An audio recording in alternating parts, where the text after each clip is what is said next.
Hello बच्चों, ये linear differential equation का पार्ट 2 है। इसके पहले एक वीडियो हम लोग पहले जारी कर चुके हैं, आप लोग उसे देख चुके हो। जिन्होंने इस वीडियो को प्रारंभ से शुरू कर रहे हैं अभी, वो इसके पहले वाला video part 1 linear differential equation with constant coefficient part 1 को आप पहले देख लो। इस वीडियो में हम लोग लीनियर डिफरेंशियल इक्वेशन पर आने वाले तरह तरह के सवालों को कवर करेंगे। हमने अभी तक देख लिया है कि लीनियर डिफरेंशियल इक्वेशन क्या होता है। इसमें ऑलमोस्ट a1 a2 an जो हैं सभी के सभी कांस्टेंट टर्म्स हैं, उसको लेते हैं। और अभी तक हम लोगों ने एक चीज़ देखा है कि लीनियर डिफरेंशियल इक्वेशन को हम F D y equal to F X के रूप में व्यक्त करते हैं, ठीक है ना। और ये एक तो ये है, इसका जनरल सॉल्यूशन दो भागों में होता है। क्या जनरल सॉल्यूशन के दो भाग होते हैं। तो y general equal to complementary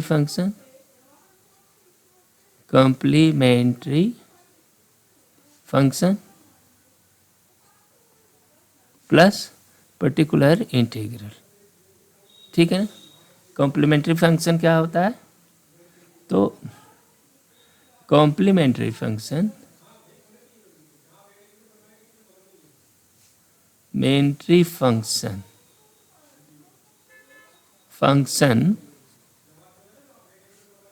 is solution of homogeneous equation. Solution of f dy equal to 0. That is homogeneous part.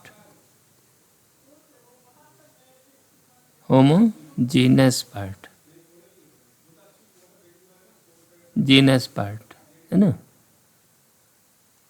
ठीक है। तो इसके सॉल्यूशन को मान लो वाई सी आपने डिनोट कर दिया, ठीक है ना। तो इसका मतलब ये हुआ कि F D Y C equal to 0 क्या है? वाई सी इज ए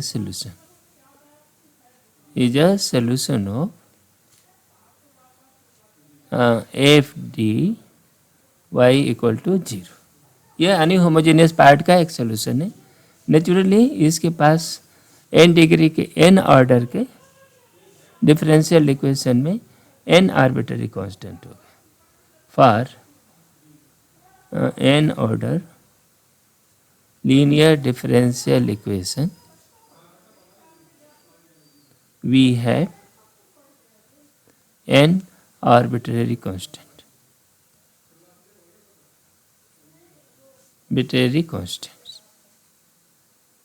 ठीक है ना। तो ये जो कॉम्प्लीमेंट्री फंक्शन है उसमें n आर्बिट्ररी कांस्टेंट्स होंगे। जैसा कि एफ डी होगा, जितने ऑर्डर का होगा उतना ही यह रहेगा। और इसकी खासियत है वाई सी की कि एफ डी वाई से 0 हो जाएगा, है ना। वाई सी पे एफ डी ऑपरेट करोगे तो वो 0 वैल्यू मिलेगी, ठीक है।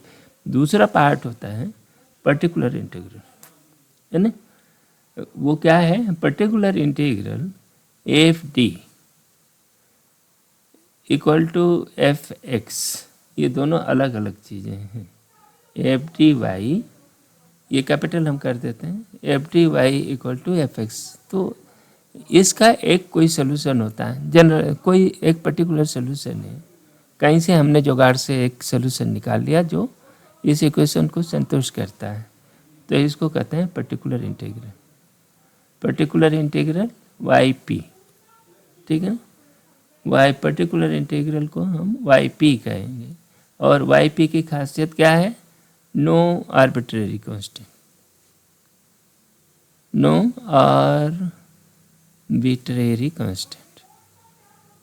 है ना। कोई कांस्टेंट इसमें नहीं रहेगा, आर्बिट्ररी कांस्टेंट नहीं होगा, जो भी होगा डिफिनिट कांस्टेंट होगा, ठीक है। और इसकी खासियत क्या है? एफ डी वाई पी, ठीक है ना, इक्वल टू एफ एक्स हो जाएगा, है ना, जितने की वो वैल्यू दिया हुआ होगा वैसा हो जाएगा, ठीक है ना। तो अब आप, ये इसकी खासियत है। अब आप इसको वेरीफाई कर सकते हो कि general solution Y general equal to Y C complementary function plus Y P, ठीक है ना। इस पर देखो F D Y, Y general है ना, इसको ऑपरेट करो तो एफ डी वाई सी हो जाएगा plus F D Y P हो जाएगा, ठीक है ना।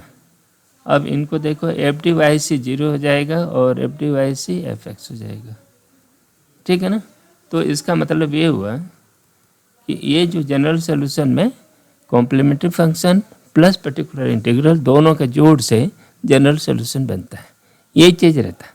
अब हम लोगों ने पिछले वीडियो में देखा था कि यदि कोई सोल्यूशन पर्टिकुलर इंटीग्रल निकालने के कई तरीके हैं, ठीक है, और होमोजेनियस इक्वेशन निकालने के तरीके आपने देखा था कि homogeneous equation F D Y equal to 0 को निकालने के लिए तरीका क्या है, y की वैल्यू आप a e to the power omega x मान लो, है ना।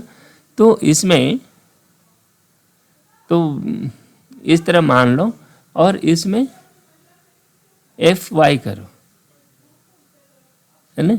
एफ वाई करोगे तो ये बन जाता है एफ ओमेगा वाई बन जाएगा, ठीक है ना। जैसे ही इसमें आप ये इसको पुट करोगे इस तरह तो एफ ओमेगा वाई बन जाएगा, डी की जगह ओमेगा ले लेगा। वजह क्या है कि d n by D x n a e पर ओमेगा एक्स, एन कोई नंबर है, नेचुरल नंबर है, तो ओमेगा एन वाई हो जाता है, ठीक है ना। जैसे ये हर डिफरेंशियल पर आप इस तरह रखोगे तो एफ वाई ये बन जाएगा। तो इसकी एक ऑक्सिलरी इक्वेशन बनती है एफ ओमेगा इक्वल टू 0, ठीक है ना। ये क्या है, ऑक्सिलरी इक्वेशन, ऑक्सिलरी इक्वेशन ये, ठीक है ना। और इसमें देखो ओमेगा की सारे मान जो है ये इसके सोल्यूशन नहीं बनेंगे। F D Y equal to 0 के ओमेगा के सभी मान नहीं होगा, ओमेगा एक कंटिन्यूस स्पेक्ट्रम यहाँ हम मान कर चलें, लेकिन यहाँ पर F omega equal to 0 omega के एन रूट देगा, N root omega omega has N roots, है ना। इन जनरल कुछ रूट बराबर भी हो सकते हैं, कुछ कॉम्प्लेक्स भी होंगे जो होंगे, लेकिन इसके एन रूट मिलेंगे, ठीक है ना। तो एफ ओमेगा, तो इसमें अब y के लिए y1 y2 yn हमें n डिस्टिंक्ट क्या मिलेंगे,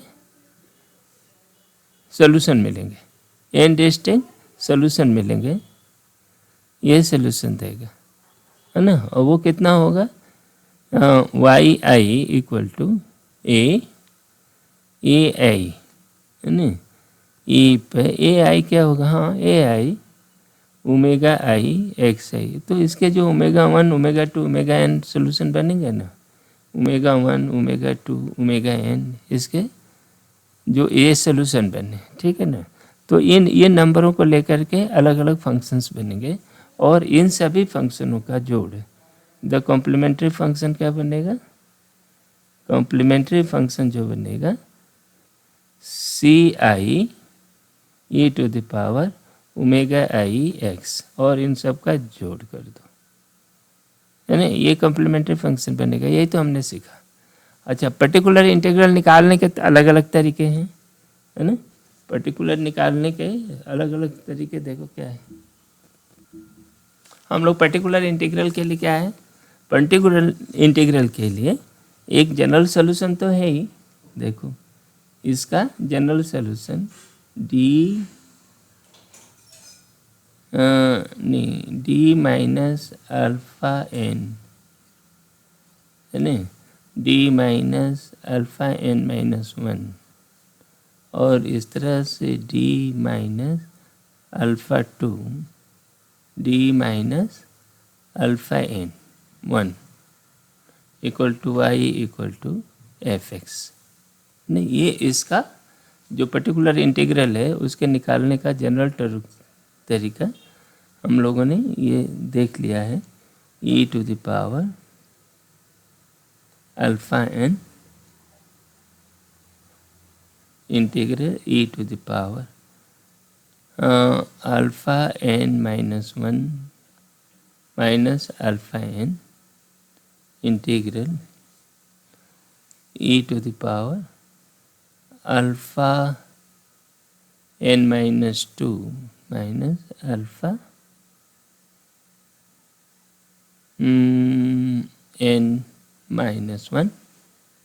तो इस तरह जाते जाते ये होगा e to the power alpha 1 minus alpha 1 F X D X है ना, D X D X D X, ये कई बार इस तरह से एन बाई डी एक्स होगा। इतने सारा लंबा चौड़ा, ये तो एक जनरल मेथड है, जहाँ ज़रूरत पड़ती है इसको उपयोग करते हैं। और इस इक्वेशन को हमने क्या बताया कि F D Y equal to F X, ठीक है ना। तो अब एक देखो, पहला केस यदि F X equal to e to the power A X है, जहाँ a belong to a complex number, तो एफ एक्स ऐसा है, तो फिर इसका F D Y equal to E to the power A X का जो पर्टिकुलर इंटीग्रल होगा यहाँ, वो कितना होगा e to the power A X by F A, ठीक है ना। यदि ये कॉम्प्लेक्स नंबर भी होता है तो इसका रियल और कॉम्प्लेक्स नंबर के रूप में ये इतना होगा। ये जनरल इसका ये सॉल्यूशन है। यदि रियल है तो ये पूरा रियल हो जाएगा, कॉम्प्लेक्स होगा तो फिर ये रियल और कॉम्प्लेक्स में हम इसको तोड़ेंगे। तो जहाँ पर ये साइन की बात होती है, नेक्स्ट हमने ये देखा कि यदि F D Y equal to sine A X है, ठीक है ना, अथवा साइन ये कॉस ए एक्स है, तो उस मामले में इसको हम क्या करते हैं, real or imaginary, real e to the power cos के मामले में रियल, चलो अभी हम ये लेते हैं कॉस एक्स, तो e to the power I A X को सॉल्व करो, है ना। इसको मतलब हम जो है इस इक्वेशन को सॉल्व करेंगे और उसका रियल पार्ट लेंगे, है ना, रियल। तो ये क्या होगा, पर्टिकुलर इंटीग्रल, इसको पहले वाले सेक्शन में ठीक से देख लो। तो ये जो होगा एफ आई ए, ठीक है ना, उसका रियल पार्ट, ठीक है, कॉस रहेगा। और यदि F D Y equal to sine A X होता है, ठीक है, तो इसका पर्टिकुलर इंटीग्रल बनता है imaginary part e to the power A x i x by f i a, ठीक है ना। बस इसमें आपको काम ये करना है इन दोनों ही मामलों में कि रियल और इमेजिनरी पार्ट को जो भी फंक्शन मिलेगा आपका इंटीग्रेशन से, तो उसका रियल और इमेजिनरी पार्ट अलग अलग कर लोगे, बस इतना ही ये काम करना है। इसके अलावा जो और टॉपिक हम डिस्कस करेंगे तो उसके फॉर्मूले यहाँ पर इस वीडियो में डिराइव किए जाएंगे, तो कोई चिंता की बात नहीं है। तो इस जो अभी हम लोग डिस्कस कर रहे हैं, इसी के आलोक में बहुत सारे सवाल हैं। आप उन सवालों को देखो, एक बार कुशलता हासिल कर लोगे तुम्हारे बहुत काम आएगा। और ये वीडियो इस मामले में महत्वपूर्ण है कि इस तरह के सवाल तुम्हारे फिजिक्स, केमिस्ट्री और मैथमेटिक्स में अक्सर आते रहते हैं। इसके बिना तुम्हारा काम चलेगा नहीं। तो अच्छा हो इसको ठीक से समझ लो। ठीक है, आगे बढ़ते हैं। वैसे ये वीडियो और ये टॉपिक काफ़ी बोरिंग है ना, और तुमको लगेगा कि ये हमारे कोर्स में नहीं है, लेकिन ये आत्मघाती होगा। जब तक ये इंटीग्रेशन को आप सॉल्व करना नहीं सीखोगे तब तक तुम फिजिक्स को ठीक से समझ नहीं पाओगे। ठीक है, इसलिए धैर्य रखो, थोड़ा ठंडे से इस वीडियो को समझो। जो भी टॉपिक बताए जा रहे हैं थोड़ा आराम से, धीरे धीरे सही, लेकिन अच्छे से समझो। ये तुम्हारे बहुत ही काम का आने वाला। चलो आगे बढ़ते हैं। ये अगला सवाल देखिए। इस सवाल के अंदर ये दिया हुआ, इसको हम लिख सकते हैं कि एफ डी क्या लिखोगे? ये डी स्क्वायर प्लस 1, ये डी है, ठीक है ना। तो यहाँ पर D square plus 1 equal to 0 करें तो इसके रूट क्या बनेंगे? D equal to plus minus i. ठीक है, ये बनी।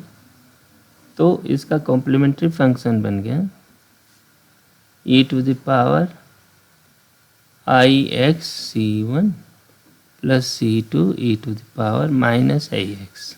ठीक है, इसको हम लिख सकते हैं a cos x plus b sin x, है ना। ये तो हम कॉम्प्लीमेंट्री फंक्शन इस तरह लिख सकते हैं। अब पर्टिकुलर इंटीग्रल देखो, for particular P I integral f2i हमें रखना पड़ेगा यहाँ, f2i है ना। cos की जगह ये a की वैल्यू यहाँ पर 2 है तो 2i कर दें, तो ये हो गया -4 + 1 दैट इज -3। ठीक है, तो पर्टिकुलर इंटीग्रल बन गया। ये पूरा रियल है, इमेजिनरी पार्ट 0 है, तो ये हो गया cos 2x / -3। ठीक, अब टोटल सोल्यूशन मैंने जनरल सोल्यूशन क्या हो गया? General solution y = a cos x plus b sin x minus cos 2x / 3। ये आपका जनरल सोल्यूशन हो गया। ठीक, आगे बढ़े। इस सवाल को देखो, इस सवाल में को क्या है? F D square plus D plus 1, इसको हम 0 कर दें। 0 करें तो क्या बना? देखो D equal to -½ plus minus √3i/2 हो गया। इसको हल करिए तो ये क्वाड्रेटिक इक्वेशन है, इसको हमने कर दिया, इसके रूट ये बने। ठीक है, अब एफ ए की वैल्यू जो है 2i है, ठीक है ना। तो एफ ए बोलो क्या होगा? ये f2i रखना पड़ेगा, तो ये डी स्क्वायर -4 हो जाएगा, प्लस 2i हो गया, प्लस 1 हो गया, तो इसकी वैल्यू हो गई -3 + 2i। ठीक है ना, इसको हम लिख सकते हैं कि √9 + 2 4 9 4 13 और e⁵ i5। ठीक है ना, जहाँ tan 5 हो जाएगा -2/3। ठीक, तो 5 = -tan 1 2/3 हो गया। ठीक है, अब आपका पर्टिकुलर इंटीग्रल क्या बन गया? देखो ये साइन है, साइन में फेस डिफरेंस आ जाएगा 2x -5 का ये प्लस हो गया tan 1 2/3। ठीक, डिवाइडेड बाई ये जेड वैल्यू क्या हो गई 9 4 13 √30 ये हो गया। और कॉम्प्लीमेंट्री फंक्शन क्या हो गया? कॉम्प्लीमेंट्री फंक्शन हो गया e⁻² -12x, ठीक है ना। a cos √3/2x plus b sin √3/2x ये बने। तो फिर जनरल सॉल्यूशन क्या हो गया? General solution complementary function plus particular integral. तो y equal to e⁻−x/2 a sin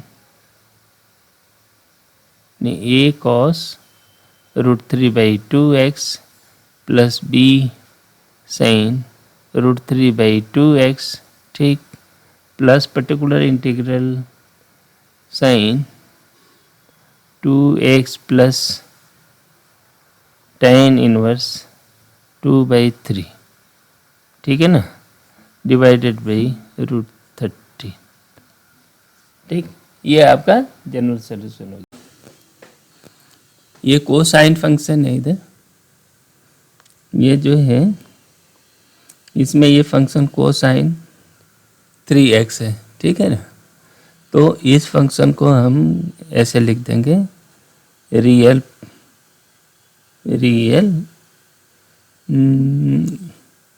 e⁻⁻3x,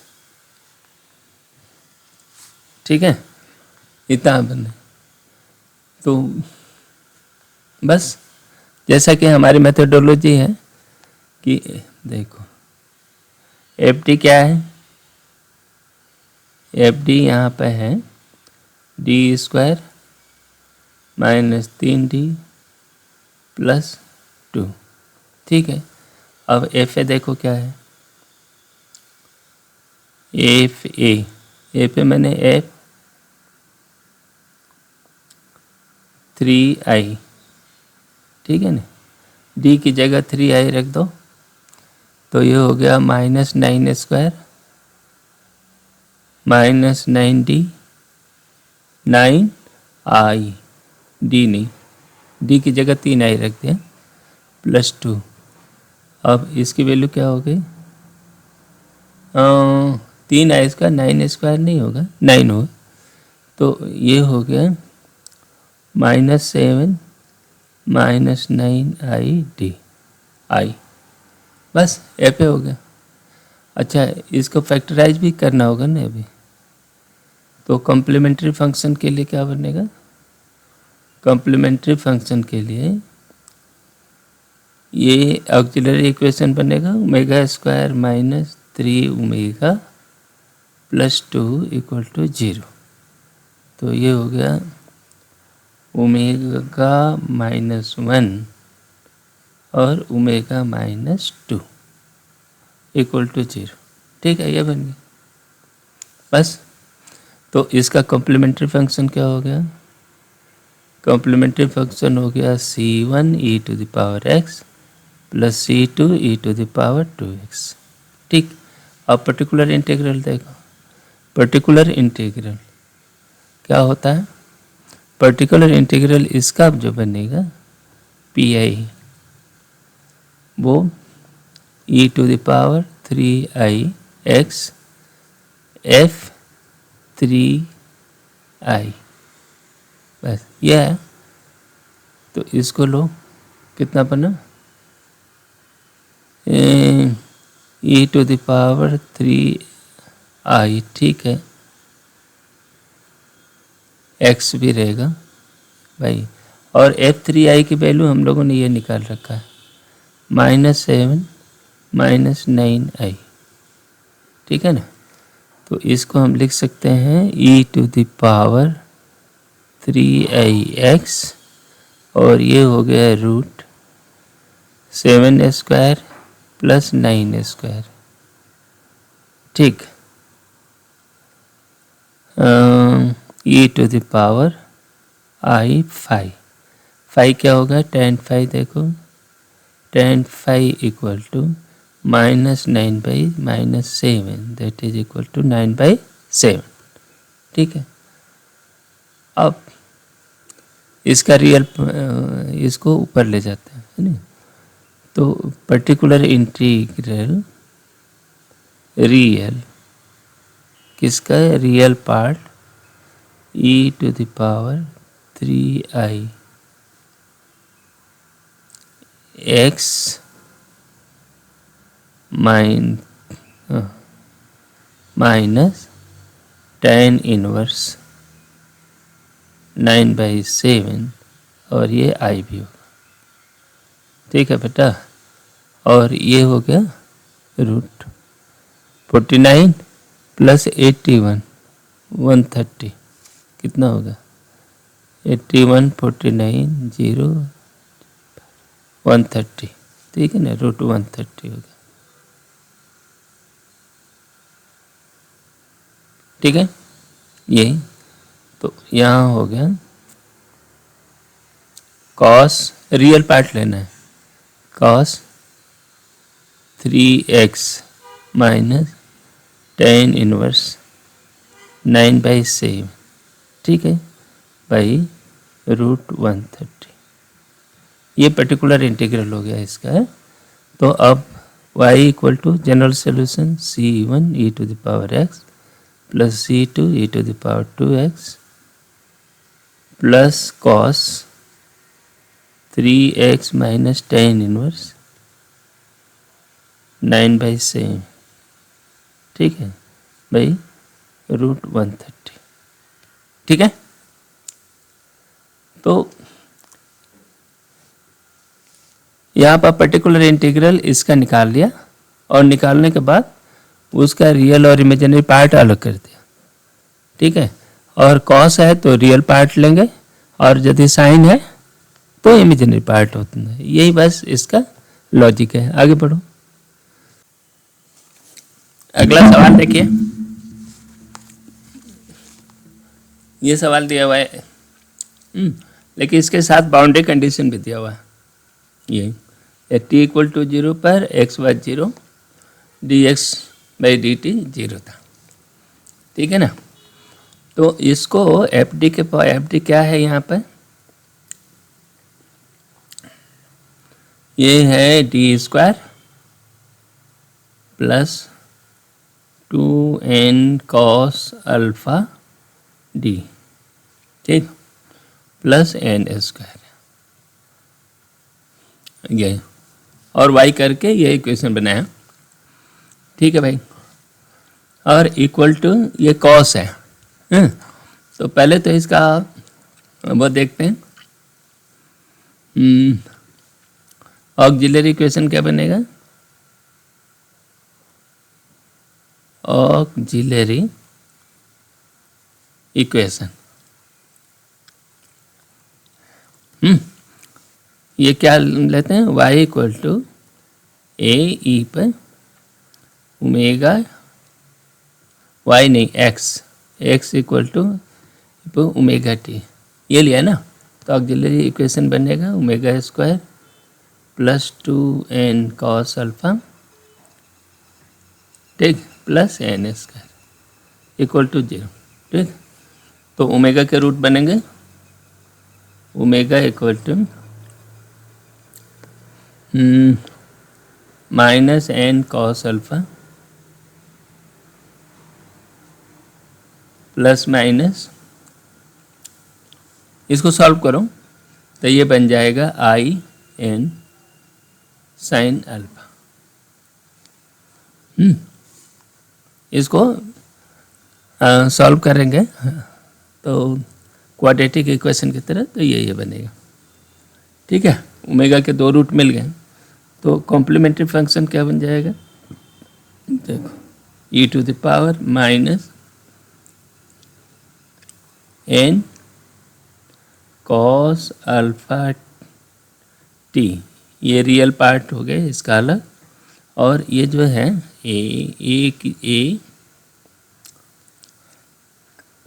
ए नहीं, मैंने इसको आप करते हो C1, कोई भी आर्बिट्रेरी कांस्टेंट, इस ए से इसका कोई लेना देना नहीं है। C1 cos alpha n cos alpha t।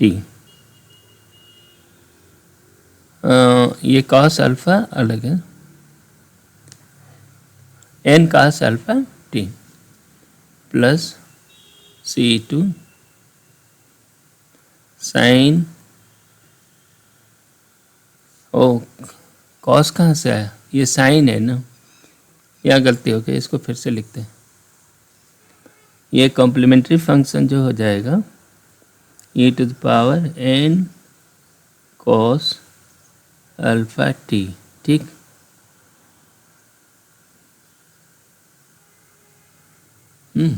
इसमें n cos अल्फा में t का गुणा है। C1 cos, इसका आर्गुमेंट है n sine alpha, n t n sine alpha कर दिया ऐसा, plus C2 sine t n sine alpha, ठीक है ना, ये हो गया, ये कॉम्प्लीमेंट्री फंक्शन है। अब इसका पर्टिकुलर इंटीग्रल चाहिए, तो पर्टिकुलर इंटीग्रल बनेगा पी कितना होता है, तो रियल पार्ट ये कॉस है ना, e⁻i n t divided by f, f किसका, fin, ठीक है ना। fd में d की जगह in रखें, ये निकालना है, तो fin यहाँ कैलकुलेट कर लेते हैं।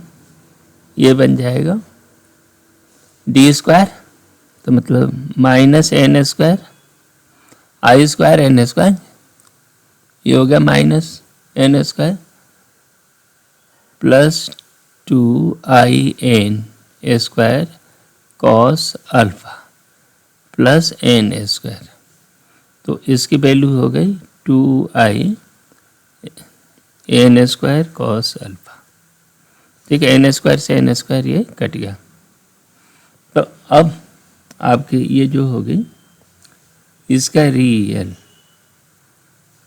ए पे INT by 2n square i cos alpha, ठीक है ना। इसको थोड़ा सा और मॉडिफाई करते हैं, रियल किसने e⁻INT by 2n square cos alpha, ठीक है। यहाँ थी i को e⁻i π/2 कर दिया, ठीक। इसको आप फिर और लिखो, ये रियल है ना, रियल e⁻INT माइनस π/2, ये हो गया, और इधर हो गया 2n स्क्वायर, और इसका रियल पार्ट मैंने पहला पार्ट हो गया a cos NT माइनस π/2, ठीक है ना, बटा 2n स्क्वायर, ठीक। अब इसका जनरल सॉल्यूशन क्या हो गया, x equal to e⁻ minus NT cos alpha C1 cos NT sine alpha, ठीक, plus C2 sine NT sine alpha, और particular integral plus particular integral है a cos nt, तो इसको पाई बाई 2 है ना, तो ये हो गया साइन, इसको लिख सकते हैं a साइन nt कर दिया,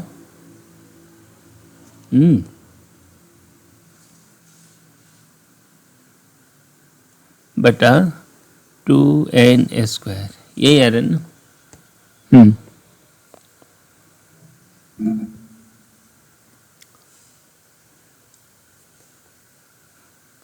ठीक है, आपका ये सोल्यूशन होगा। अब देखो, अब t equal to 0, x was 0, dx by D T was 0। ठीक है भाई, पहले x इक्वल टू 0 लेते हैं, 0 t 0 कर दो, t 0 पर ये 1 हो जाएगा, ये 1 हो गया, यहाँ पर क्या हो गया cos 0, ये c1 हो जाएगा, यहाँ पर ये 0 हो गया, तो ये हो गया c1।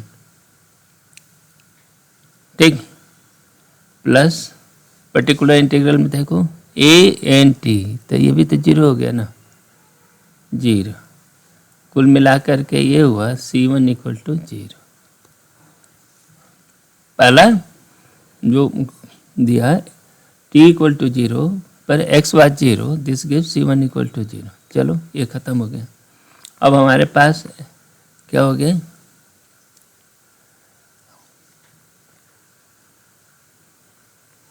अब x equal to c2 minus N T cos alpha, ये बच गया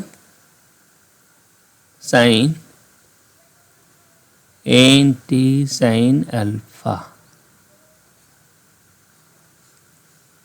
ये एक पद रह गया, और दूसरा हो गया a sine N T sine N T by 2n², ये। अब dx बाई डी टी करो, dx बाई डी टी, ये क्या हो गया,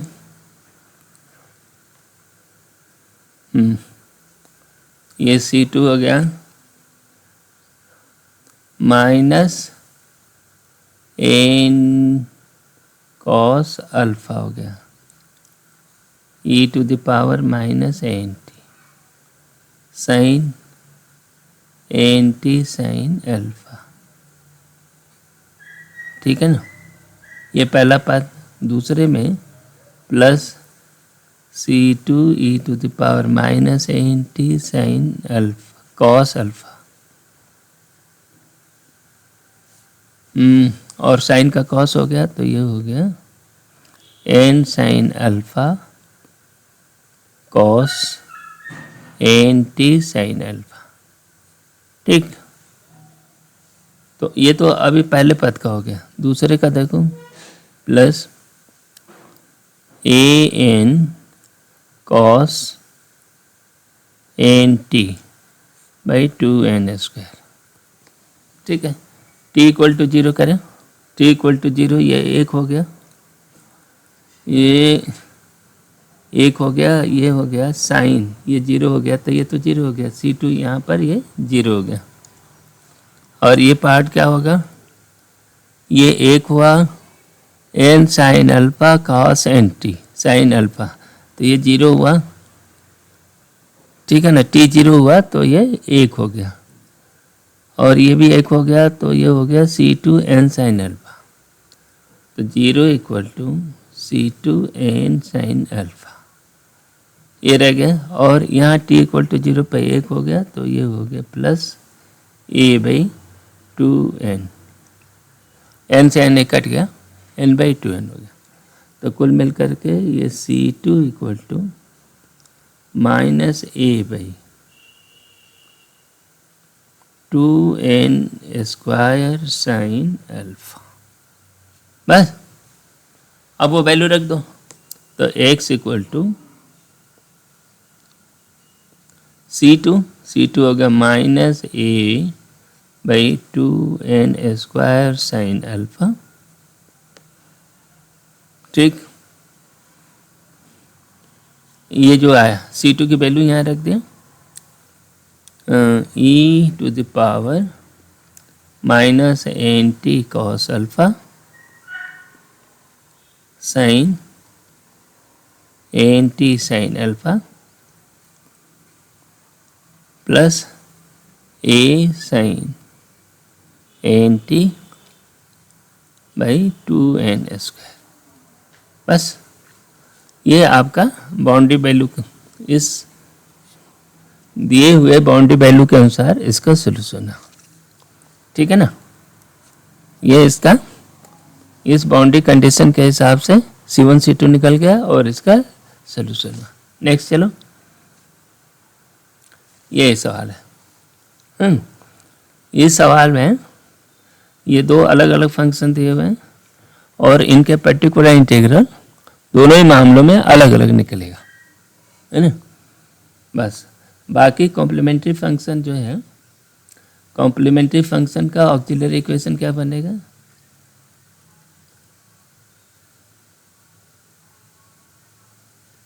वो कैसे बनता है, y equal to C sine C cos C E to the power omega T ले लिया, है ना। ये इस चीज़ को सब्स्टिट्यूट करो और इसके होमोजेनियस पार्ट में तो ऑक्सिलरी इक्वेशन बनेगा omega square plus 9 equal to 0।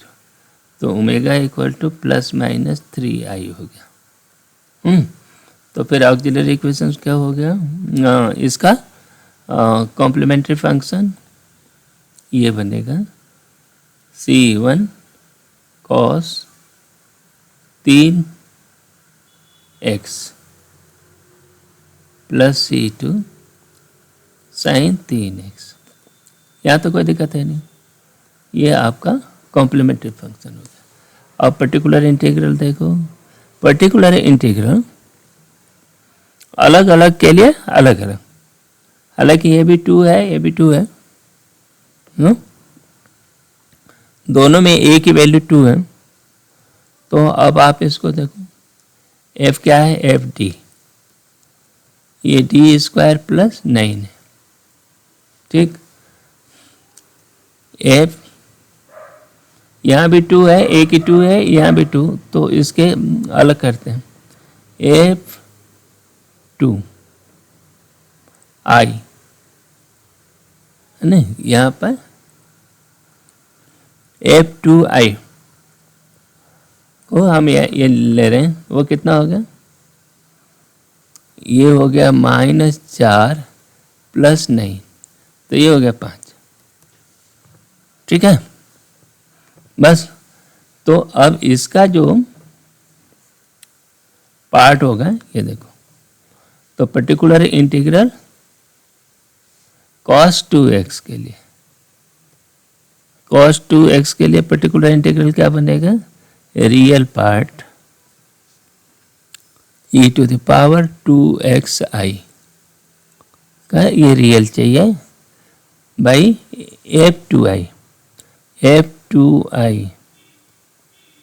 ठीक है ना, ये कितना हो गया 2i, तो ये आ गया 5। तो real of e to the power 2xi by 5। ठीक, ये कितना हो गया, cos 2x बाई 5। और देखो पर्टिकुलर इंटीग्रल ऑफ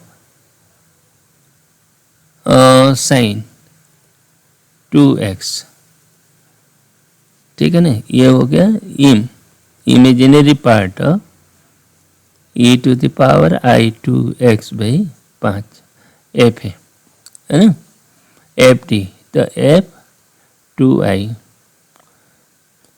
तो ये हो गया e to the power 2x by 5। तो इसका इमेजिनरी पार्ट कितना होगा i, तो ये साइन 2x बाई 5 हो गया। ठीक, अब इसका जनरल सॉल्यूशन क्या हो गया, y equal to complementary function plus particular integral, complementary function है क्या, C1 cos 3x plus C2 sin 3x plus cos 2x/5 plus sin 2x/5। ठीक है ना, ये आपका जनरल सोल्यूशन हुआ। ठीक, यहाँ पर ये sin 2x है और ये sin 2x है, संयोग से ये दोनों बराबर दिए हुए हैं, तो इसलिए F2i हमें करने से काम चल गया। लेकिन कई बार ऐसा हो सकता है कि ये cos अलग दिया हो, cos 3x हो और ये cos 2x हो, तो फिर उसके लिए इनके लिए अलग अलग fa निकालना पड़ेगा। ठीक है ना, तो अब फिर उससे निकलेगा। आगे बढ़ो। हाँ, ये सवाल क्या है, इसको आप लिख दो एक इमेजिनरी ई पे 2ix बस।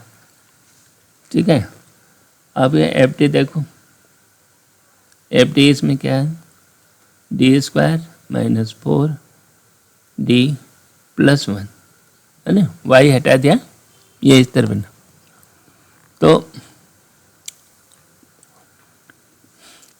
इसका ऑक्सिलरी इक्वेशन क्या हुआ,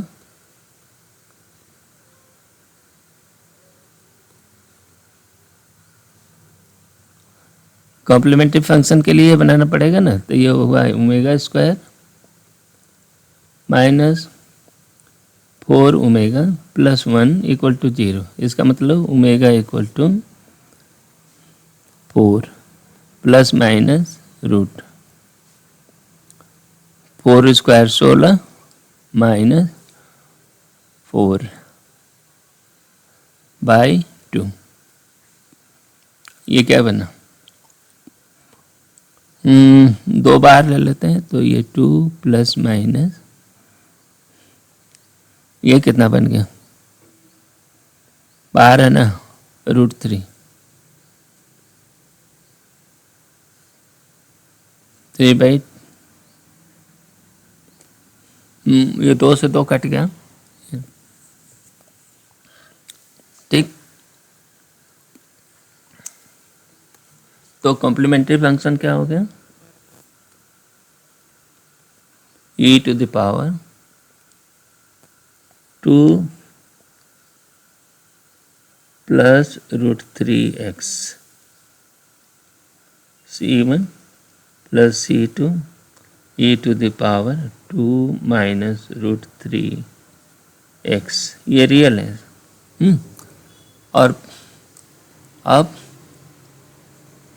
पर्टिकुलर इंटीग्रल निकालने के लिए F2i रखना पड़ेगा, 2i रखो यहाँ पर, तो -4 - 4di, तो ये 8 हो गया ना, 8i हो गया, d की जगह 2i रख दिया, हर बार गलती हो रहा है, 2i है, ये 8i हो गया। ठीक है, +1, तो इसका हो गया -3 - 8i, ये बनो। और हम इसको कर भी लेते हैं, √9 + 64 e⁻i⁵ है ना, जहाँ tan phi = 8/3। ठीक है, तो पर्टिकुलर इंटीग्रल निकालो। पर्टिकुलर इंटीग्रल क्या है, ए तो है ही e⁻²x i डिवाइडेड बाय, ये 73 हो गया, 73, और e⁻i tan 1 8/3।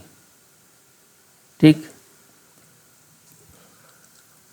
तो ये हो गया ए साइन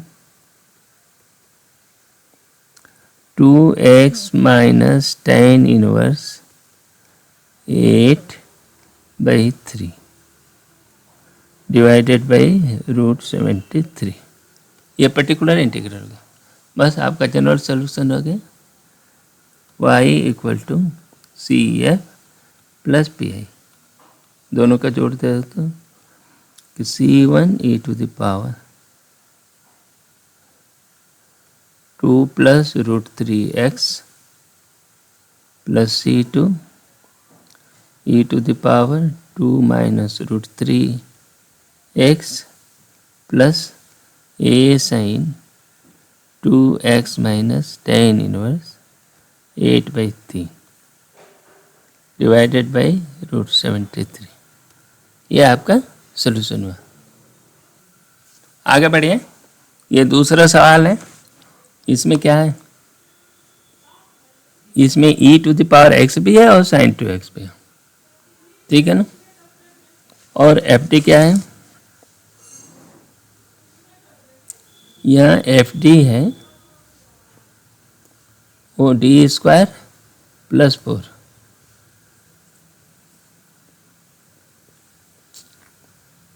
ठीक है, ओके। अब देखो तो यहाँ पर पहले F1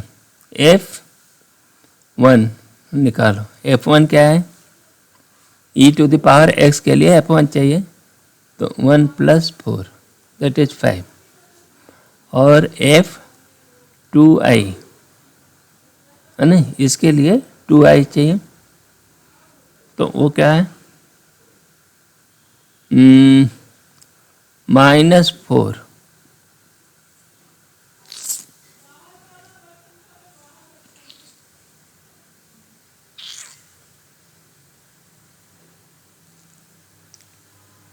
तो जीरो हो गया। हाँ ठीक है, F2i यदि हम निकालेंगे तो ये +4 हो जाएगा। +4 = ये 0 हो गया। ठीक है, तो इस मेथड से हम इसको नहीं निकाल पाए। इस मेथड से sin 2x का नहीं निकालेंगे। एक दूसरा तरीका हम लोग अपनाएंगे, इसको अलग से देखते हैं।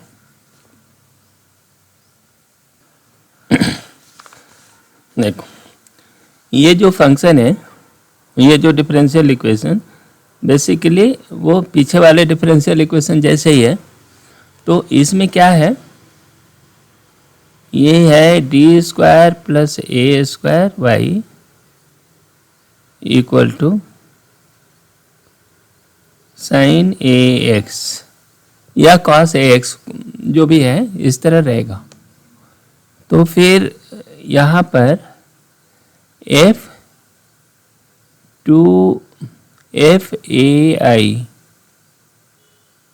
ai जब आप रखोगे तो ये जो हो जाएगा 0।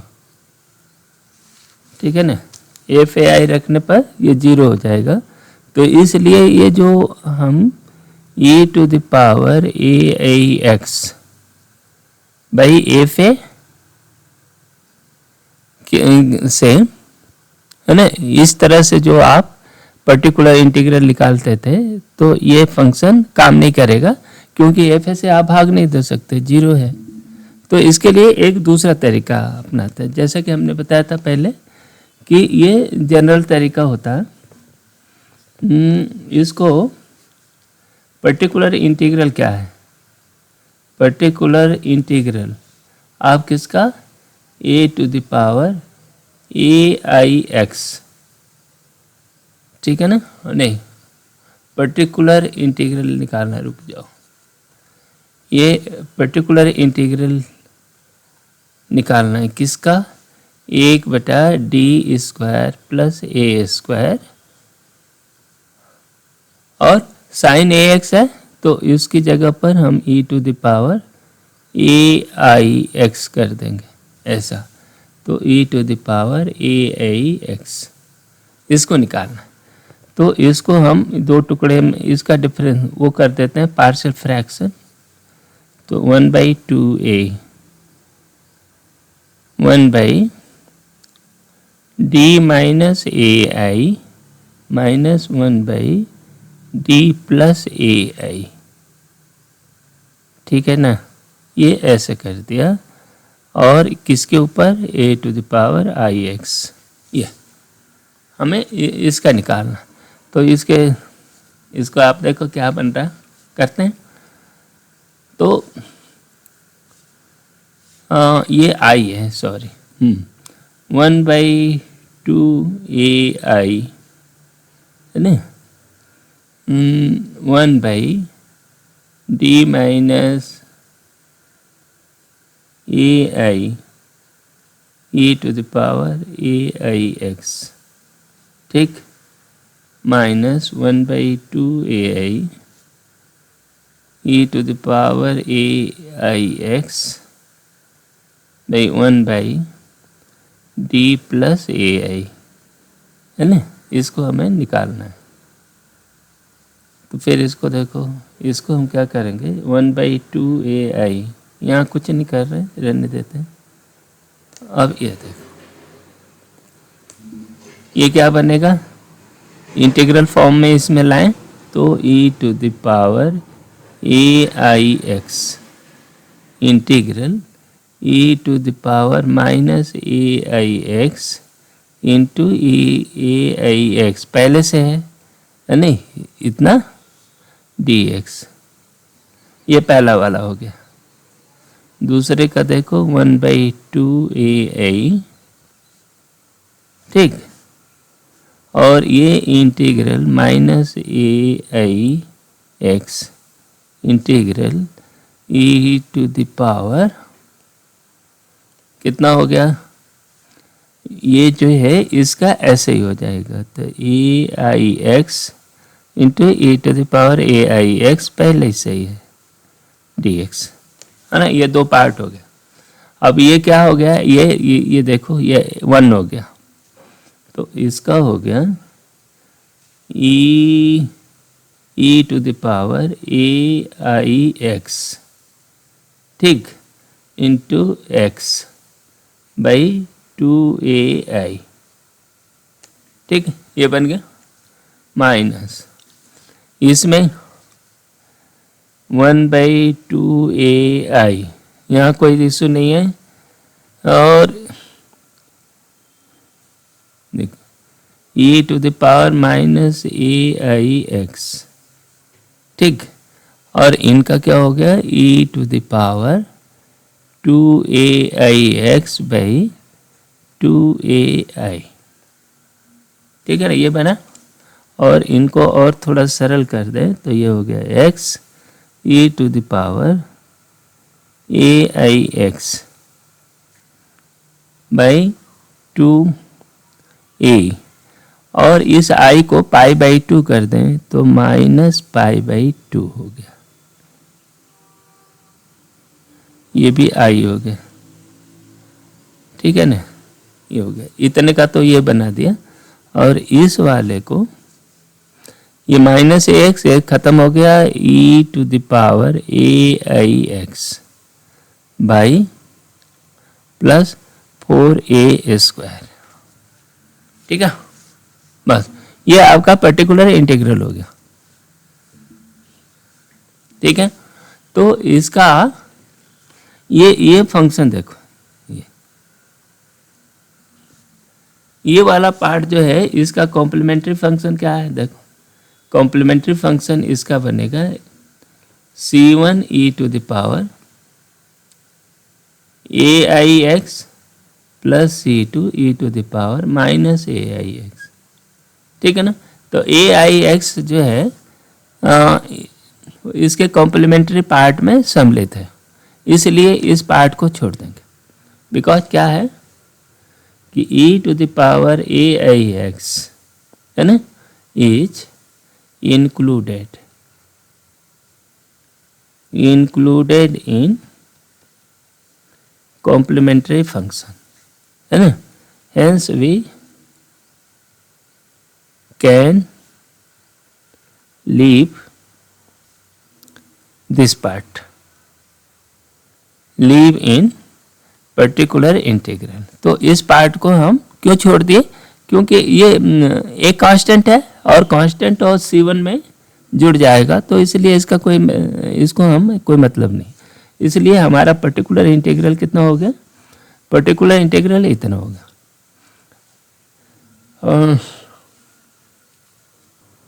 ठीक है, इसको आगे बढ़ते हैं। तो हमारा जो पर्टिकुलर इंटीग्रल हो गया 1/d² प्लस a² e⁻IA⁴ का है ना, इसका पर्टिकुलर इंटीग्रल बनेगा, क्या बनेगा, x e⁻IA⁴ माइनस π/2 ये बना बाई 2a। ठीक है ना। तो देखो, जब हमें d² plus a² y = cos ax करना हो, अथवा एक दूसरा sin ax करना है, ये दो है नहीं, यही चीज यदि इस तरह की स्थिति है तो पर्टिकुलर इंटीग्रल निकालने का तरीका यही है। तो cos के मामले में रियल और sin के मामले में इमेजिनरी पार्ट। तो इसको अलग कर लो, तो ये हो गया है x cos ax minus π/2 by 2a, ठीक है ना, plus i x sin ax minus π/2 by 2a, है ना, ये बना। तो यदि साइन के लिए लेना है तो हमें इमेजिनरी वाला हिस्सा लेना पड़ेगा, और cos के लिए लेना होगा तो इतना होगा। तो देखो pi cos ax ये कितना होगा, x cos ax cos ये हो जाएगा sine x sin ax by 2a, और यदि साइन के लिए लेना हो sin ax तो ये हो जाएगा, ये माइनस हो जाएगा, माइनस cos है ना, minus x cos ax by 2a। ये देखो पहले माइनस π/2 माइनस ax होगा, ठीक, तो माइनस करने पर माइनस हो जाएगा और फिर उसको π/2 करेंगे तो cos हो जाएगा। तो ये जो है ट्रिग्नोमेट्री से ये पर्टिकुलर इंटीग्रल की बात ही आ गई, x cos x। तो इसलिए जब इस तरह की सिचुएशन हो, है ना, जबकि FD 0 हो जाए, जबकि FA 0 हो जाए, तो फिर वो हम इस तरह से इंटीग्रल निकालते हैं। तो फिर अब पीछे वाले इक्वेशन में हम सीधे सीधे हम इसकी वैल्यू रख देंगे, ठीक है ना। ये साइन है तो साइन के लिए क्या होगा, pi x/2a sin ax minus sin ये x, ये जो है तुम्हारा, इस फॉर्मूले का उपयोग करेंगे, ठीक है ना।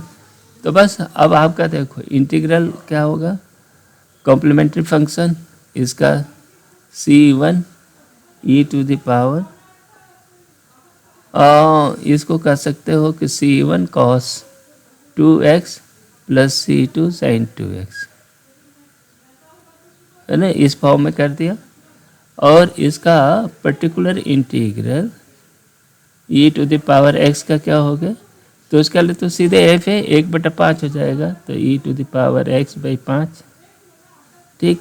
Particular integral of sin 2x ये कितना हो गया, a की वैल्यू यहाँ पर a की वैल्यू 2 है, तो माइनस x/4 साइन नहीं, साइन का कॉस होता है, साइन का कॉस होगा ना, कॉस, तो cos 2x है ना, और ये माइनस, ठीक है यही। तो अब आपका जनरल सॉल्यूशन क्या हो गया, जनरल सॉल्यूशन हो गया y = C1 cos 2x plus C2 sine 2x minus x/4 cos 2x। ठीक है ना, ये आपका ये हल हो गया। अच्छा प्लस e⁵x/5, क्योंकि इसका भी तो पर्टिकुलर इंटीग्रल चाहिए, तो इसलिए आपका जनरल सॉल्यूशन ये बना।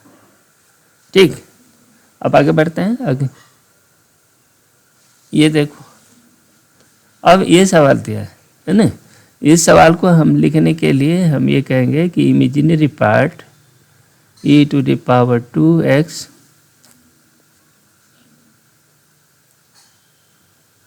माइनस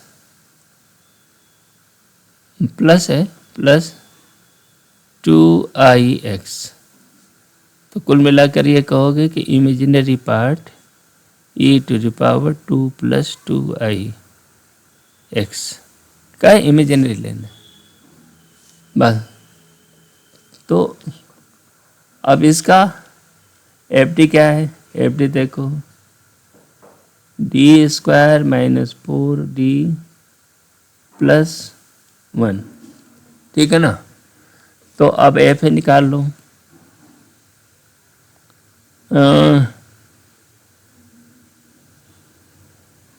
ठीक है, इसका पहले इसका ऑक्सिलरी इक्वेशन लेते हैं। ये ऑक्सिलरी इक्वेशन होगा ω² minus 4 omega plus 1 equal to 0। ये हो गया ω माइनस 2 का स्क्वायर। तो इसमें 4 जोड़ा तो 4 घटाओ तो ये हो गया माइनस 3 इक्वल टू 0। तो फिर क्या होगा, ω इक्वल टू 2 प्लस माइनस √3। ठीक है ना, ये कॉम्प्लीमेंट्री फंक्शन के लिए हो गया। तो कॉम्प्लीमेंट्री फंक्शन इसका क्या बनेगा, e/2x c1 e पर plus √3x plus c2 e पर माइनस √3x। ये कॉम्प्लीमेंट्री फंक्शन है। ठीक है ना। अच्छा, अब पर्टिकुलर इंटीग्रल के लिए f2 प्लस 2i ये निकालो। तो ये क्या बन गया, 2 प्लस 2i का square minus 4 2 plus 2i plus 1। हल करिए तो ये क्या हो गया,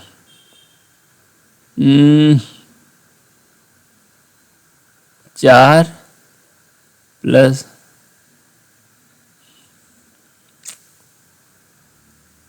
8i माइनस 4 ये बना। चेक करो, इसका स्क्वायर प्लस इन दोनों के गुणनफल का दूना और ये माइनस 8i प्लस 1। ठीक है ना। अब ये कटा क्या, 8i से 8i कट गया, 4 से 4 कट गया। अब क्या बच गया, -7। ठीक है ना। अब कोई बात नहीं, तो ये पर्टिकुलर इंटीग्रल क्या बना, पर्टिकुलर इंटीग्रल बना m, इसको लेना पड़ेगा e पर 2 प्लस 2i x बाई -7। कोई बात नहीं, तो इसका इमेजिनरी पार्ट चाहिए, तो e⁵2x तो रहेगा ही, -7 भी कोई दिक्कत नहीं हुई। इसका इमेजिनरी पार्ट तो sin 2x। अरे यहाँ पर फेस चेंज कोई नहीं हुआ, क्योंकि एफ में इमेजिनरी नहीं है, तो फेस चेंज यानी फाई की वैल्यू 0 है। तो पर्टिकुलर इंटीग्रल ये हो गया। तो अब जनरल सॉल्यूशन क्या हो गया इसका, y equal to c1 e⁵2 plus √3x plus c2 2 minus √3x minus e/2x sin 2x by 7। ठीक, ये आपका जनरल सॉल्यूशन हो गया। ठीक, आगे बढ़ते हैं। आगे ये अभी कोसाइन वाला मामला, तो इसमें क्या करोगे, e टू द पावर, ये इसमें real e to the power x plus I X कर दो, मतलब real e to the power 1 plus I x, ये हो गया। ठीक है भाई, तो इसमें देखो एफ डी क्या है, D square minus 2d plus 4। ठीक है ना, इसको हम लिखेंगे d माइनस 2 का स्क्वायर। ठीक, तो इसमें क्या हुआ, तो 1 जोड़ा प्लस 3 हो गया। तो इसमें ऑक्सिलरी इक्वेशन क्या बना, ओमेगा माइनस 2 का स्क्वायर प्लस 3 इक्वल टू 0। तो फिर ओमेगा, इसका मतलब ये है कि इसके ओमेगा बराबर 2 प्लस माइनस √3i है ना। तो इसका कॉम्प्लीमेंट्री फंक्शन हो गया, ये पर 2x बना रहेगा और c1 cos √3x हो गया प्लस c2 sin √3x हो गया। ठीक है ना। अब पर्टिकुलर इंटीग्रल के लिए हम एफ ए चाहिए, एफ 1 प्लस आई, ये देखो कितना बना, तो 1 प्लस आई माइनस 2 का स्क्वायर प्लस 3, ये बना ना, यहाँ पर रख दिया। तो ये क्या हो गया, आई माइनस 1 का स्क्वायर प्लस 3, इसको करो -1 प्लस 1 माइनस 2i प्लस 3, ये बना। 1 से 1 गया तो 3 प्लस 2 माइनस 2i। ठीक है, इसको हम ये लिख देते हैं, 3 का स्क्वायर प्लस इसका स्क्वायर, 3 2 ये 5, कितना हुआ 9 4 13, तो ये हो गया √13 e to the power tan inverse -2/3, ये है ना। ठीक है, तो आपका पर्टिकुलर इंटीग्रल क्या हो गया, real e 1 plus I x, और इसको आप लिख सकते हैं √13 e to the power minus tan inverse 2/3। तो माइनस, तो यहाँ हो गया प्लस tan इनवर्स 2/3i, ठीक, बटा √13, और इसका रियल पार्ट माने ये, तो ये हो गया e to the power x cosine x plus tan inverse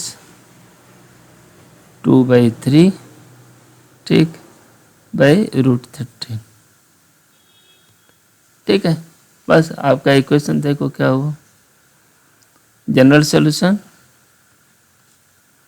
y equal to e की power 2x c1 cos √3x plus c2 sin √3x plus particular integral e to the power x by √13 cos x plus tan inverse 2/3। ठीक, ये हो ना। तो आपका ये जो particular integral भी निकल गया। ठीक है, नेक्स्ट देखें क्या है ये। अब ये दूसरे तरह का ये है जहाँ पर x आया, ठीक है ना। इसको हल करने का एक विशेष तरीका होता, तो उसको पहले समझते हैं। इसको समझने के लिए पहले ये देखो कि यदि हमारे पास dy by D X equal to x पे एन घात, ठीक है ना, तो इसको आप लिख सकते हो कि dy इक्वल टू एक्स पे एन घात। इसका पर्टिकुलर इंटीग्रल लोगे तो ये इसका पर्टिकुलर इंटीग्रल क्या होगा, इसको लिखेंगे 1/d एक्स पे एन घात, है ना। 1/d एक्स एन का मतलब हुआ कि इसका इंटीग्रेशन करो एक्स पे N plus 1 by N plus 1, ये बन गया, है ना। तो उसी तरह से जैसे आप ये लिखो D minus alpha Y equal to X N हो, ठीक है ना। तो इसको आप लिख सकते हो पर्टिकुलर इंटीग्रल इसका जो बनेगा 1/d minus alpha x N, ठीक है। इसको हम ऐसा कुछ थोड़ा सा मॉडिफिकेशन करते हैं कि 1 बाई माइनस अल्फा हमने बाहर ले लिया, ठीक है, और ये क्या हो गया 1 माइनस डी बाई अल्फा हो गया, बोलो इस तरह हुआ, और एक्स पे एन, ठीक है। अब क्या करो 1 माइनस डी अल्फा को हम एक्सपैंड कर देते हैं, 1 अल्फा हो गया, तो ये हो जाएगा 1 plus D by alpha plus D square by alpha square 1 D cube by alpha cube, है ना। डी पे ये बढ़ाते जाओ डी पे एन घात बाई अल्फा पे एन घात, ये इस तरह से आया, और एक्स पे एन घात, ठीक है ना।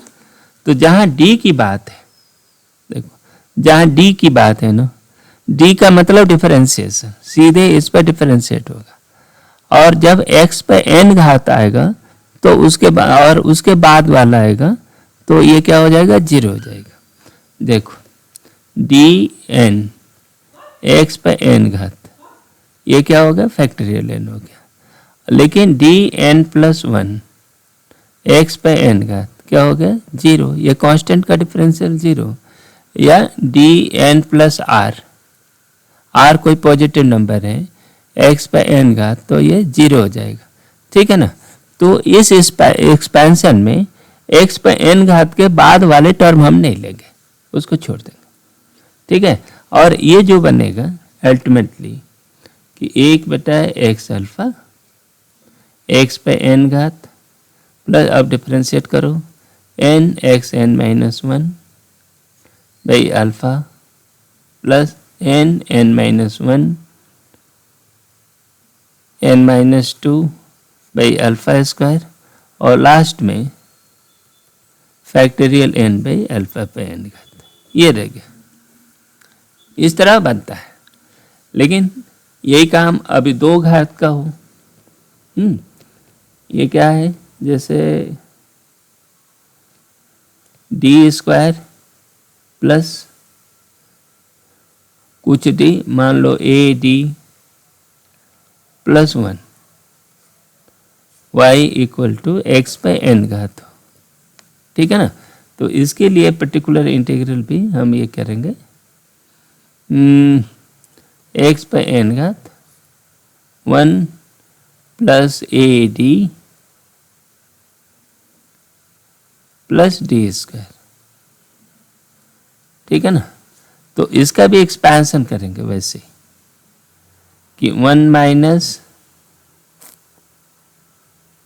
ए डी प्लस डी स्क्वायर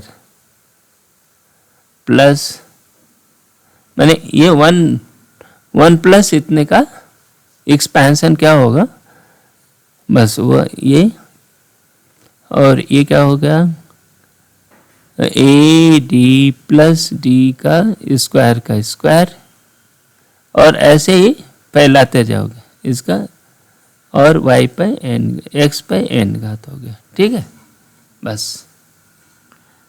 और हमें काम की चीज़ें उतने तक टर्म ले लेंगे, x पे n घात है, फाइनाइट नंबर है तो फाइनाइट नंबर तक लेंगे, बस यही एक तरीका है। अब एक्चुअल सवाल लगाते हैं तो समझ में आएगा। यही देखो, ये पहला सवाल, इसी को देखते हैं। इसको आप क्या बोलोगे, ये है D square minus 4y equal to X square. ठीक है ना, तो कॉम्प्लीमेंट्री फंक्शन के लिए तो कोई दिक्कत नहीं है। पर्टिकुलर इंटीग्रल जो होगा इसका एक्स स्क्वायर बाई 1/डी स्क्वायर माइनस 4। ठीक, तो इसको -1/4 हमने बाहर ले लिया, और ये हो गया 1/1 माइनस डी स्क्वायर बाई 4। ठीक है ना, ये हो गया, और ये हो गया एक्स स्क्वायर। इसको आप एक्सपैंड करो, -1/4 को हमने छोड़ दिया, ऐसे रखा, 1 minus D plus D square by 4 plus D to the power 4 by इसका square 16 plus D to the power 6 और 4 क्यूब का मतलब 64। ठीक है ना, इतना हो गया, और ये एक्स स्क्वायर है, बाकी हम छोड़ते हैं। तो ये हमारा डी पर 4 भी जीरो कर देगा, ये भी जीरो कर देगा, केवल हमें इतने से मतलब है। तो -1/4, देखो ये हो गया एक्स स्क्वायर, d4 दो बार इसको डिफरेंशिएट करोगे तो +2/4, बस इतना हुआ। तो ये हो गया -x स्क्वायर प्लस हाफ, और 1/4 भी है, तो इसका पर्टिकुलर इंटीग्रल हो गया -x स्क्वायर बाई 4 -1/8। ठीक है ना, और इसका कॉम्प्लीमेंट्री फंक्शन क्या हो गया, देखो इसके दो रूट है, c1 e to the power 2x plus c2 e to the power -2x। Complementary function general solution क्या हुआ, y equal to c1 e to the power 2x plus c2 e to the power -2x minus X square by 4 -1/8। ठीक, ये इसका हल हो गया। ठीक है, इसको आप लिख सकते हो, इस इक्वेशन को d-3 d-2 y equal to x, ऐसे लिख सकते हैं। तो इसका कॉम्प्लीमेंट्री फंक्शन तो आप सीधे सीधे लिख सकते हो, कॉम्प्लीमेंट्री फंक्शन हो गया e पर 3x c1 plus c2 e पर 2x। ठीक है, अब पर्टिकुलर इंटीग्रल के लिए पी निकालो, ये कितना होगा, a1/d-3 d-2। ठीक है ना, x का, तो इसको हम फैक्टराइज कर देते हैं, 1/d-3 -1/d-2, और ये x पर ऑपरेट करेगा। ठीक है, इनको एक्सपैंड कर देते हैं अलग अलग, तो इस पहले का होगा 1/3 1 प्लस d/3 प्लस d²/9। ठीक है ना, बाकी अब छोड़ देते हैं। दूसरे का -1/2। ठीक है ना, ये क्या हो गया, 1 प्लस d/2 d²/4, ऐसा बाकी छोड़ दिया। और ये सब के ऊपर ये ऑपरेट करेगा x, ठीक है ना। तो ये हो गया प्लस 1/2 और ये प्लस हो गया, तो ये कुल मिल करके आप देखो 1/2 माइनस 1/3, 1/2 माइनस 1/3, एक कांस्टेंट पार्ट d का देख d, और d का 1/4 माइनस 1/9 d, ठीक। डी स्क्वायर की ज़रूरत पड़ेगी नहीं क्योंकि x पर ऑपरेट करेगा 0 हो जाएगा। अब यहाँ पर देखो 1/6, तो ये हो गया x/6, फिर ये हो गया 5/36, और d ऑपरेट करेगा dx, तो dx माने 1, तो अब ये क्या हो गया x/6 प्लस 5/36, ठीक है।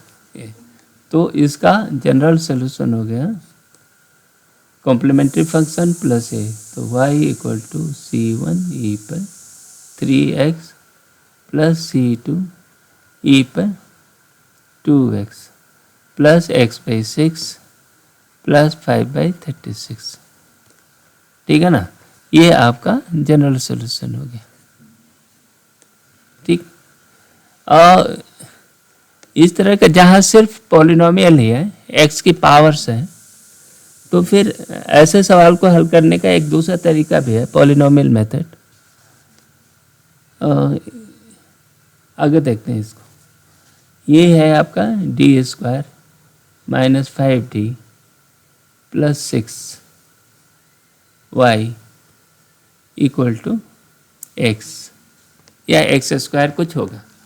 तो अब देखो इसमें y है ना, यदि मान लो yp पर्टिकुलर इंटीग्रल एक पॉलिनोमियल फॉर्म का है, तो पॉलिनोमियल की हाईएस्ट डिग्री कितनी होगी, ये x है, तो इसलिए हमने मान लिया ax प्लस b, ये एक पर्टिकुलर इंटीग्रल है, तो इस पर ऑपरेट कराओ, तो dyp क्या हो गया, a हो गया, ठीक।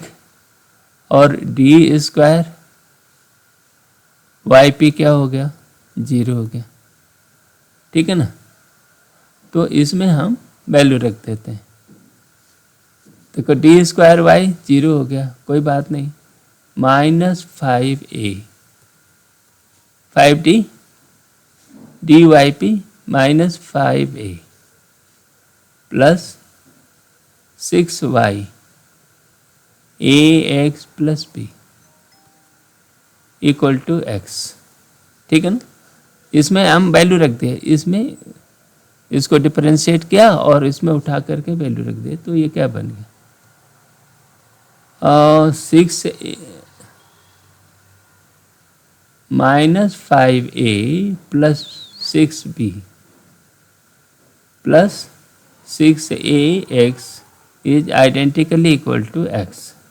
तो देखो x के कोएफिशिएंट x के बराबर होंगे, बाकी जो भी है ये पॉलिनोमियल की इक्वलिटी के लिए ज़रूरी है कि उनके करस्पॉन्डिंग x के पावर के जो करस्पॉन्डिंग कोएफिशिएंट हैं सब बराबर हो जाए। तो देखो, तो इसका मतलब 6a इक्वल टू a1, तो मतलब a इक्वल टू 1/6 हो गया, है ना।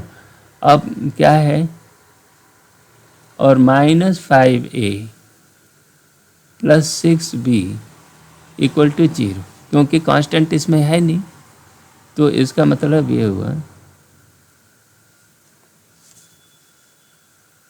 कि 6b इक्वल टू 5a, इसको तो 5/6, ठीक है ना। तो b इक्वल टू 5/36, ठीक।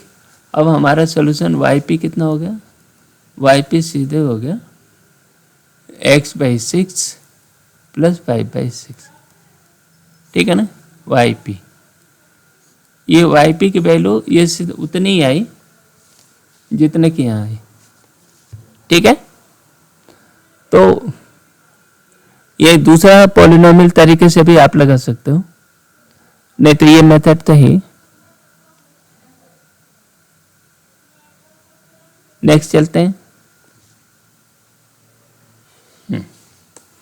तो इस वीडियो में हम लोगों ने लीनियर डिफरेंशियल इक्वेशन देखा, जिसमें कि कांस्टेंट कोएफिशिएंट वाले थे, और ये हमारे फिजिक्स और केमिस्ट्री के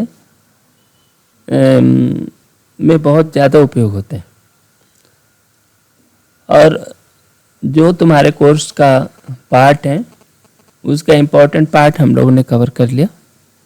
तो डिफरेंशियल इक्वेशन यही ख़त्म होता है, और इस वीडियो का जो इम्पोर्टेंट तरीके के जो डिफरेंशियल इक्वेशन होते हैं हमने कवर कर लिया है। इसको 1-2 बार प्रैक्टिस करो, आप इसमें महारत कुशलता हासिल कर लोगे। ठीक है, ये बहुत ही काम का है, और हम जब को भी इसमें प्रैक्टिकल प्रॉब्लम लेंगे जो फिजिक्स या केमिस्ट्री में जो होते हैं, उसमें एक अगले वीडियो में हम लोग इसको डिस्कस करेंगे कि अभी तक हम लोगों ने जो डिफरेंशियल इक्वेशन पढ़ा है वो किस तरह से हमारे व्यवहारिक प्रॉब्लम को सॉल्व करने में मदद करता है। तो हम उसके लिए एक अलग से वीडियो बनाएंगे। तब तक के लिए ये वीडियो यहीं समाप्त करते हैं, मिलते हैं अगले वीडियो में। Thank you very much.